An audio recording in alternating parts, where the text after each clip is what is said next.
Ibu Ade Risnasari, SH MSI, selaku dosen pengampu mata kuliah Pancasila. Pada video ini, kami dari kelompok 6 Prodi Administrasi Publik Reguler B akan menjelaskan materi mengenai Pancasila menjadi dasar nilai pengembangan ilmu. Sebelum lanjut kepada materinya, izinkan kami untuk memperkenalkan diri terlebih dahulu. Saya Dian Sinta Agustin. Saya Elvino Raja Pasaribu. Saya Uwe Arya Iskila Dinata. Saya Christophorus Glenn. Saya Priti. Saya Wefeni Putri. Cukup sekian perkenalan singkat dari kami dan langsung saja masuk ke materinya.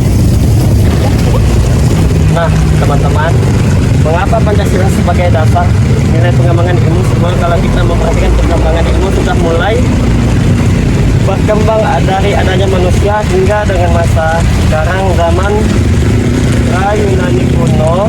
Mungkin teman-teman juga mendengar ada yang berkaitan dengan perkembangan peralatan yang menggunakan batu. Ada juga perkembangan mengenai pengalaman mulai dari penemuan abjad menulis berhitung hingga penyusunan kalender. Nah, teman-teman, hal tersebut mungkin pada saat itu dikatakan sebagai mitologi yang berkembang terhadap kepercayaan, bahkan juga terkait dengan pengembangan ilmu pengetahuan. Pada saat itu, sesi selanjutnya adalah zaman Yunani kuno. Di sana berkembanglah suatu sikap yang dimana senang menyelidiki suatu hal-hal yang kritis mulai ditingkatkan. Perkembangan ilmu pengetahuan melalui penalaran yang ditemukan oleh manusia selanjutnya. Pada abad pertengahan, yaitu mulailah berkembang dari ilmu pengetahuan yang didasarkan pada agama. Pada pertengahan mulai berkembang. Baik, jadi mengenai ilmu pengetahuan yang berbasis pada keagamaan, di mana ada kemajuan hasil keusahaan sendiri, tidak didasarkan pada campur tangan dari keagamaan atau kepercayaan terhadap Tuhan. Pada saat itulah mulailah berkembang ilmu pengetahuan modern. Pada saat itu, mulai berkembang ilmu pengetahuan modern, bahkan berkembangnya nilai astronomi. Ilmu astronomi pada saat itu berkembang, menimbulkan pula menjadi awal berkaitan dengan munculnya teori-teori terhadap ilmu pengetahuan alamiah. Salah satunya adalah teori gravitasi. Pada saat sekarang berkembang sebagai macam penemuan teknologi yang canggih, dimulai dari abad 20 hingga masa sekarang. Nah, bagaimana dengan pengertian yang berkaitan dengan ilmu itu? Jadi, menurut De Liang-Ye, ilmu merupakan rangkaian aktivitas penelaahan yang mencari penjelasan suatu metode untuk memperoleh pemahaman secara empiris rasional dan juga mengenai bagaimana suatu dunia ini dan sebagai macam. Di dalamnya ada keseluruhan pengetahuan sistematis yang menjelaskan berbagai gejala yang ingin dipahami manusia. Setidaknya, dari pengertian ini kita dapat mengidentifikasi bahwa suatu ilmu berpendapat ada 3 unsur utama, yaitu aktivitas, yang keduanya adalah metode, dan yang ketiga adalah pengetahuan. Tentu ilmu itu harus diusahakan dengan aktivitas manusia. Aktivitas itu sendiri harus dilaksanakan dengan metode tertentu, dan akhirnya aktivitas metode tersebut mendatangkan pengetahuan sistematis. Ada 3 pendapat ahli atau 3 perspektif yang memperjelaskan mengenai keterkaitan tersebut. Yang pertama, iptek, hubungan dengan agama dan budaya. Merupakan suatu hal yang gayut, artinya yaitu dalam perkembangan ilmu pengetahuan, nilai budaya dan nilai agama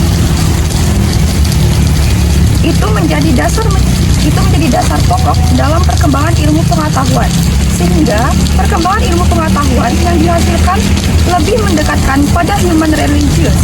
Yang kedua, ilmu pengetahuan antara agama dan budaya. Ketiga-tiganya hal yang berbeda. Ini perkembangan ilmu pengetahuan tidak dipengaruhi oleh agama dan budaya. Apa yang terjadi ketika iptek lepas sama sekali dengan budaya dan agama? Hal tersebut tersebut akan menimbulkan spekulasi di mana perkembangan iptek didasarkan pada logika manusia dan tidak didasarkan pada nilai-nilai agama dan budaya. Yang ketiga, di mana iptek saling bergandengan antara agama dan budaya tertentu.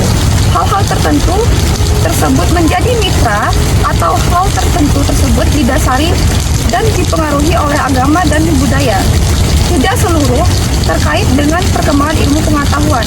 Mungkin contohnya adalah beberapa ilmu pengetahuan yang didasari dengan konsep agama atau budaya tertentu bisnis, misalnya ekonomi Islam.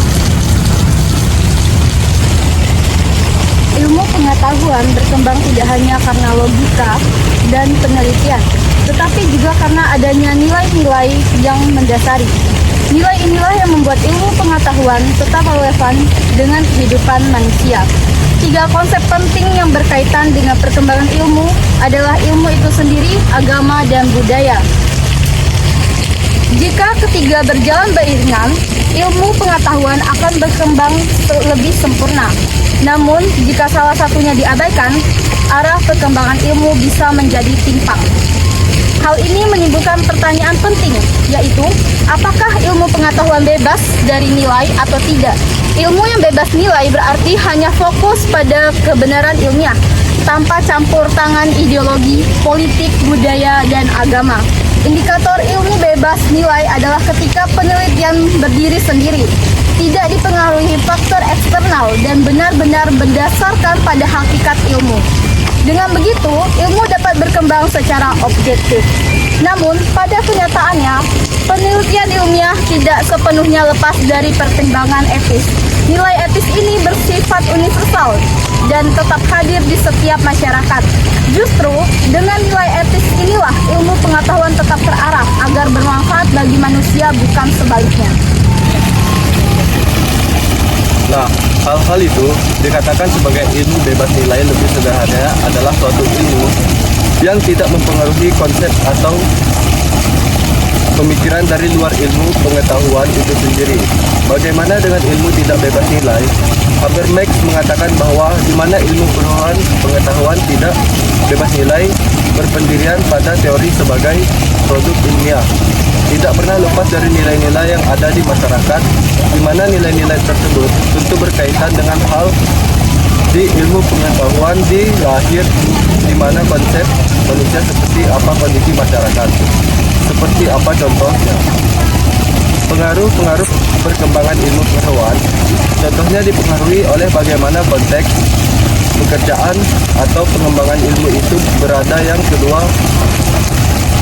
adalah konteks bahasa perbedaan manusia. Perbedaan bahasa yang dimiliki oleh manusia di seluruh dunia ini menjadi dasar pula bagaimana penerimaan terhadap ilmu pengetahuan itu. Yang ketiga adalah kewenangan terkait dengan kewenangan kekuasaan yang berada di lingkup perkembangan ilmu pengetahuan tentu akan mempengaruhi atas dasar waktu dan masyarakat itu sendiri. Lalu, bagaimana Pancasila dalam perkembangan ilmu pengetahuan? Pancasila dalam kehidupan bangsa tentu kita pahami bahwa sebagai dasar nilai kehidupan masyarakat. Nilai-nilai dasar yang ada di masyarakat sehingga dikaitkan dan dinaikkan oleh para pendiri bangsa. Perumus Pancasila sebagai nilai ideologi, falsafah bangsa Indonesia. Karena apa itu? Adalah nilai dasar masyarakat Indonesia. Nilai-nilai beragama, bermasyarakat, berbudaya, bersosial menjadi dasar perkembangan fungsi dan peran dari Pancasila itu sendiri. Apa saja perannya sebagai jiwa bangsa, kepribadian bangsa, dan sumber dari segala hukum, kemudian perjanjian luhur hingga moral pembangunan dan pembangunan nasional. Sebagai pengamalan dari nilai Pancasila, tentu di dalamnya berkaitan dengan perkembangan ilmu yang lahir di masyarakat itu sendiri atau di bangsa Indonesia, sehingga Pancasila berperan sebagai leading principle dalam kehidupan ilmiah bangsa Indonesia. Nah, itu dia sekilas terkait mengapa Pancasila sebagai dasar nilai perkembangan ilmu khususnya di bangsa Indonesia, di mana dalam perkembangan ilmu pengetahuan tidak bisa lepas dari unsur-unsur yang ada di masyarakat. Demikian rangkuman materi dari saya. Sampai jumpa saya ucapkan pada pertemuan selanjutnya. Assalamualaikum warahmatullahi wabarakatuh. Baik, sekian rangkuman materi dari kami. Mohon maaf jika ada salah kata ataupun penyampaian yang kurang lengkap. Sekian dan terima kasih.